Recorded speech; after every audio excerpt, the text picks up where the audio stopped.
Since January 2025, our sales team closed $1.75 million in deals. And cold calling played a big part in that. But not the way most people do it. We've put together a full playbook that recaps these tips and goes even further. You'll find it in the description below. Now, let's get straight into these 9 tips we use to turn cold calls into booked meetings. First, don't do cold calls. What?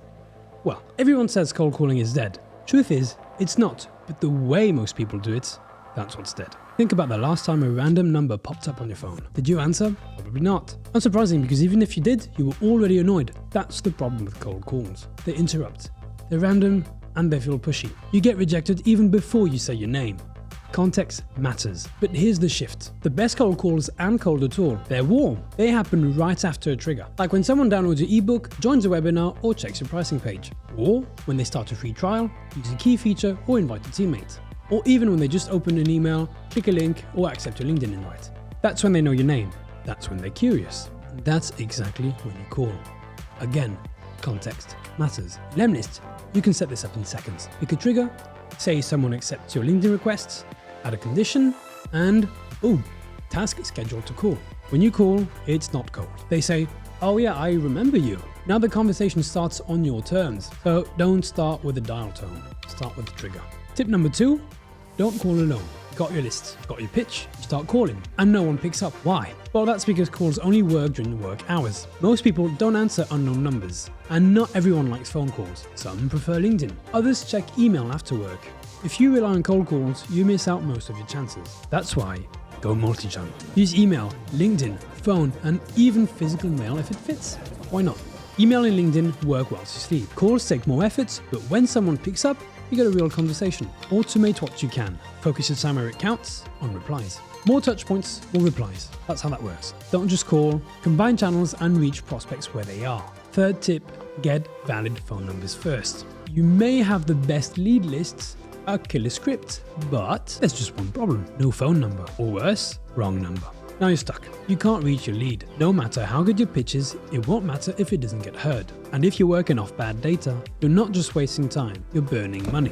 Time is money. All know this. That's why the very first step is this: get valid phone numbers. And good news, this isn't 2010 anymore. In 2025, you've got tools to make it easy. With waterfall enrichments, you don't rely on just one provider. You cascade down a list of data sources until you hit the right number. Lemlist does this automatically with 4 different providers. Results, get up to 85% of phone numbers. Way better than the 40% you'd get from using just one. Bad data kills cold calls. Great data opens the door to real conversations. Number 4, call at specific times. You've probably heard this advice before. Just call all day long from 9 to 5. It sounds productive, doesn't it? Keeps you busy, gives you a goal. Great. Except it doesn't work. Because your prospects aren't just sitting around waiting for your call. They're in meetings, they're busy, they're ignoring unknown numbers, because of course they are. So you spend hours calling and barely got anyone to pick up. Want more people to answer? Then call smart, not non-stop. It's this whole work smarter, not harder thing. Here's what Teddy Smith, Senior Account Executive at Ignition, shared on our webinar. Call before the workday starts, or after it winds down. That's when people are more likely to actually pick up. Data backs it up too. Best days, Wednesdays and Thursdays. Worst day, unsurprisingly, Friday, because everyone's already thinking about the weekend. As for time slots, try 10 to 11 a.m.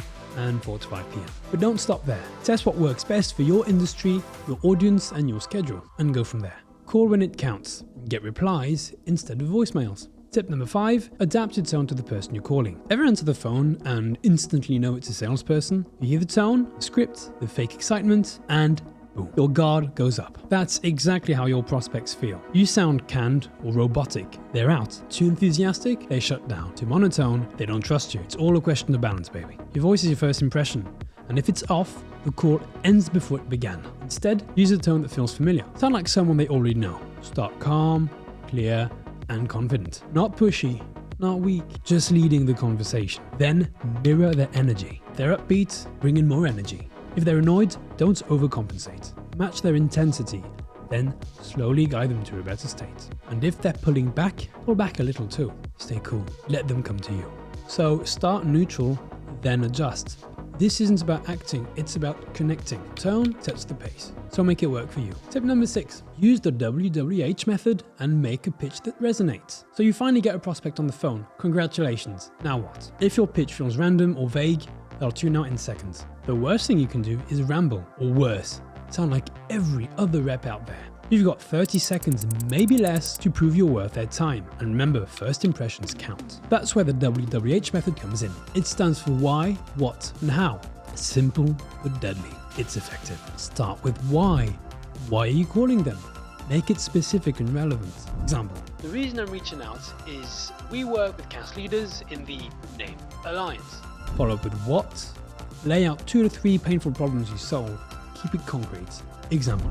What I'm hearing is that scope creep, chasing signatures and forgotten renewals are cutting into margins. Sometimes it's 20 to 30% of engagements that go unbilled. And finally, end with the how. Tell them how you fix it and back it up. For example, with Ignition, we automate proposals, signatures, renewals and payments. Firms see over 50% time saved and in some cases 80% less aged receivables.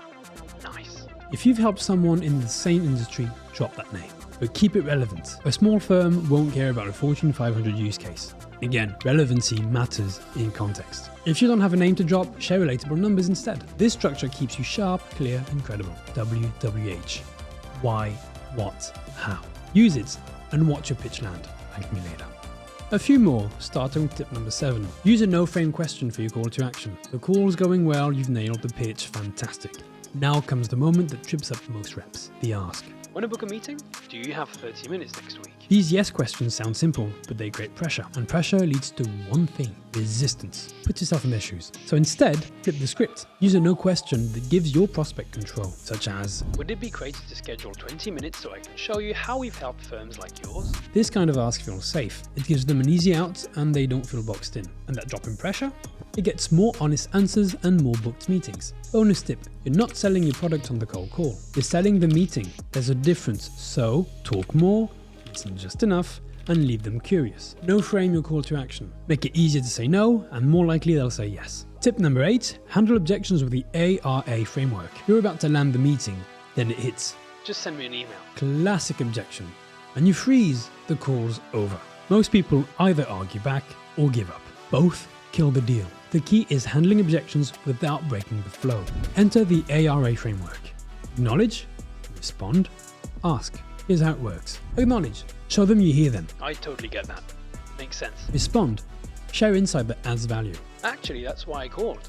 An email might raise more questions than it answers. Ask. Use a no frame to move the conversation forward. Would it be a bad idea to take 15 minutes next week to explore this? You're not pushing, you're guiding. ARRA helps you keep the door open without sounding like a robot. Objections aren't the end, they're just detours. Use ARRA and steer the call back on track. Last but not least, tip number 9. Leave voicemails in specific situations. Let's face it, most calls go to voicemail. It's just a fact. So, should you leave a message every time? Not exactly. If you leave a voicemail too early in your sequence, you burn your chance. Too late and you've already gone silent. Worse, if your message is long or vague, it gets ignored or straight up deleted. Here's when you should leave a voicemail.